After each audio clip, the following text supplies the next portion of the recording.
Ledo, abogado e historiador, el miércoles presenta el libro precisamente con un grupo de panelistas, conocedores de la diplomacia, lo jurídico, lo político y el derecho del mar, que es tan importante. ¿Cómo va a ser la presentación? ¿Dónde va a ser? ¿Y quiénes pueden ir? Mira, sí, el bautizo del libro va a ser aquí en Caracas. Ese libro acaba de ser publicado hace una semana. Vine a Venezuela a presentarlo y la presentación va a ser en la Universidad Metropolitana de Caracas el miércoles 12 de julio a las 10 de la mañana. Tenemos una clase magistral ante todos los alumnos de la universidad. Está abierto al público, toda la gente que quiera asistir. El miércoles 12 de julio aquí en Caracas, en las instalaciones de la Universidad Metropolitana, en la biblioteca de la Universidad Metropolitana, que tiene un paraninfo allí. Ahí vamos a dar una clase magistral, varios expertos en esta materia, varios embajadores y con varias personas que estuvieron participando activamente en esta crisis. Ahora, ¿dónde podríamos conseguir el libro, la edición última, no solamente del segundo, sino también del primero, para completar y entender perfectamente el tema por los varios aspectos que tiene, que tú decías, no solamente históricos, estratégicos, militares, sino diplomáticos y jurídicos? Correcto. El libro va a estar, los dos libros, Julio César, van a estar disponibles ese día en la Universidad Metropolitana.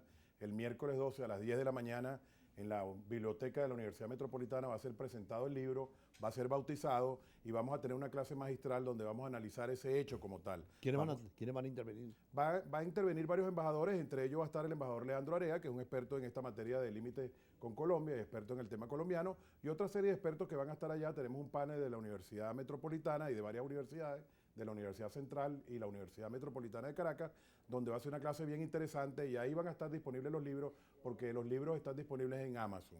En Venezuela no están por los momentos disponibles los libros, aunque van a estar en el futuro, pero si alguien quiere tener el libro, el miércoles se acerca a la Universidad Metropolitana, a la biblioteca, y ahí van a estar disponibles los dos tomos de estos libros, que como lo digo, tienes una primicia en tus manos porque el libro acaba de salir la semana pasada. Vamos a hacer un resumen posterior la semana que viene para dar a conocer más en detalle, porque son literatura fundamental, más en un programa como este de Brújula Internacional. Correcto. Porque el tema era internacional totalmente. ¿Cuál fue el papel de los organismos regionales, la OEA, todo lo que existía, la Comunidad Andina de Naciones, que no estaba todavía, pero había una voluntad de integración, la LADI, todos los organismos que existían? Mira, realmente acabas de dar un punto muy importante. Acuérdate que en aquel momento estaba el Grupo Contadora, que era muy importante para la paz de Centroamérica, y el hecho de que dos de los fundadores del Grupo Contadora, que eran en aquel momento Colombia y Venezuela, hubiesen tratado de ir a la guerra, iba a ser una cosa muy grave. Intervino también, obviamente, como tú lo sabes, la OEA, intervino el presidente de Argentina, Raúl Alfonsín de aquel momento, el presidente León Febres Cordero de Ecuador, y obviamente esta crisis pues, fue muy bien manejada a nivel internacional para que no llegara pues, a lo que nunca debe llegar entre Venezuela y Colombia. Venezuela y Colombia tienen que ser siempre países hermanos, y yo creo que, como yo siempre lo digo, no hay en Latinoamérica, yo que he viajado por toda Latinoamérica y tú también que hemos estado por todos los países de Latinoamérica, no hay nada más parecido a los venezolanos que los colombianos. Así que nosotros debemos continuar hermanados. Hay muchísimos colombianos en Venezuela, hay muchísimos venezolanos en Colombia, y obviamente tenemos que seguir buscando ese sueño libertador, que era el sueño de integrar a nuestras naciones. No, de hecho, yo estaba en la Cancillería activo en esa época, y el mensaje que teníamos los diplomáticos era precisamente llegar a acuerdos negociados en paz y evitar un conflicto de sociedad terrible, porque somos las mismas familias. Totalmente. Regadas en la frontera. Es la frontera terrestre de 2.000 kilómetros que tenemos. Totalmente. Y la más viva de América Latina, ¿no? Totalmente, una de las fronteras, como tú lo acabas de decir, que tiene más kilómetros, y una de las fronteras también que está muy integrada, porque es la gran realidad. Nosotros no tenemos una frontera despoblada. La frontera con Colombia obviamente la tenemos muy bien integrada con esos estados fronterizos que hacen vida con Colombia. Esa es la realidad. Pero como tú decías al comienzo, también los vecinos tienen problemas muchas veces, colindando casa con casa, y dentro de la familia incluso es posible que a nivel de la comunidad internacional pasen estas cosas.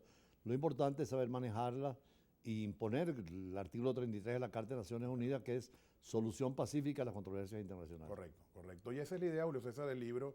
El libro es un mensaje de paz, un mensaje diplomático, de cómo corregir una crisis de este tipo que se puede presentar entre países fronterizos, de manera que ese es el mensaje que tienen estos dos libros y que quedan pues para la historia contemporánea de Venezuela. Es el esfuerzo que he hecho en estos 36 años investigando este tema, que ha sido apasionante porque realmente han salido muchos documentos a la mano. Del lado colombiano me aportaron muchísimos documentos, inclusive personas que estuvieron a bordo de la corbeta Caldas, posteriormente me entregaron toda su documentación. En vista de los años que han pasado y que sabían que yo estaba investigando este tema, pues se me acercaron y me aportaron muchos documentos que para el momento en Colombia fueron clasificados y que hoy en día están desclasificados y la gente puede tener acceso para leerlo como un libro de historia, parte de la historia de Colombia y de Venezuela. ¿Cuáles fueron los momentos más críticos en esa situación? Mira, el momento más crítico de aquella situación fue el momento que relevan la corbeta Caldas. La corbeta inicialmente que entra al Golfo de Venezuela es la corbeta Caldas y posteriormente a los 4 o 5 días fue relevada por la corbeta Independiente. Y esto ya trajo un punto más grave, porque la corbeta Caldas, si se puede decir, realmente estaba desarmada inicialmente, aunque era una corbeta misilística, no estaba con todas sus capacidades de armamento, pero en la incursión que hace el relevo de ello, que fue la corbeta Independiente, sí estaba totalmente armada, y ahí obviamente cambia la situación y el hecho se puso un poco mucho más grave, y ese hecho llevó pues finalmente a lo que hubo, que mucha gente pregunta si hubo o no hubo un ultimátum. Sí hubo un ultimátum de parte de Venezuela hacia Colombia, y eso generó el retiro de la corbeta en aquel momento Independiente, que estaba en el Golfo de Venezuela y realmente sí estaba por debajo del paralelo de Castillete. La realidad es que la corbeta incursionó pues en aguas venezolanas, y eso, como tú lo sabes, el Golfo de Venezuela es de Venezuela, tradicionalmente ha sido custodiado por nuestra Armada y es el Golfo que tiene el nombre de Venezuela. El Golfo de Venezuela es de Venezuela. Además, ahí está el petróleo y la riqueza del país Totalmente. para poder financiar el desarrollo. Totalmente. De todas formas, en América Latina hay que otros casos pueden ser similares. Mira, han habido casos, obviamente, entre países fronterizos. Ya ustedes lo conocen, obviamente, entre el caso que hubo entre Perú y Ecuador, el caso que ha habido Paraguay, entre Argentina y Chile. O sea, han habido varios incidentes la en guerra del América Chaco, Latina sí, por problemas fronterizos que afortunadamente se han ido superando. Gracias a Dios que la diplomacia, que obviamente la política y la diplomacia ha hecho que todos estos incidentes sean parte ya del pasado, y así tiene que ser, que la integración nos permita a nosotros como países latinoamericanos estar hermanados por el bien de nuestros pueblos, estar hermanados en una comunidad como lo somos. Sabe que hay muchas reuniones ahorita de integración de la CELAC, del Mercosur, hay reuniones del CARICOM, pero los europeos han sido muy sabios porque dijeron, primero, antes de integrarnos, resolvamos todos los problemas de fronteras, porque muchas veces hay litigios innecesarios.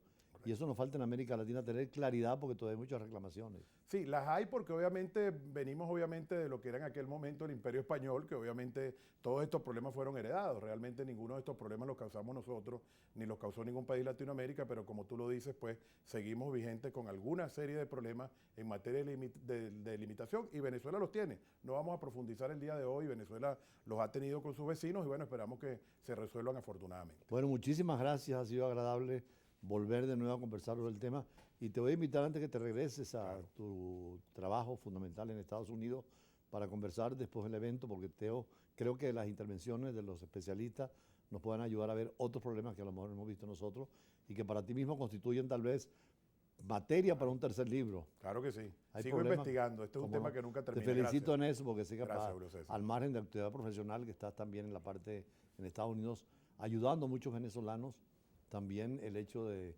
ayudar al país y a la historia es muy importante. Claro que sí. Es la fuente fundamental para nosotros de la soberanía y la territorialidad. Más adelante pasamos a un tema ya mucho más suave, es hablar del teatro y sobre todo de alguien que es muy importante, Miranda. Aquí una vez entrevistamos a una periodista rusa y la escogieron después por su español para representar a Catalina la Grande. Así que vamos a hablar del teatro, pero también recordando a Miranda, que describe muy bien cuando estuvo en Rusia. Sí, señor. Bueno, buenas tardes y venimos con nuestra invitada de hoy.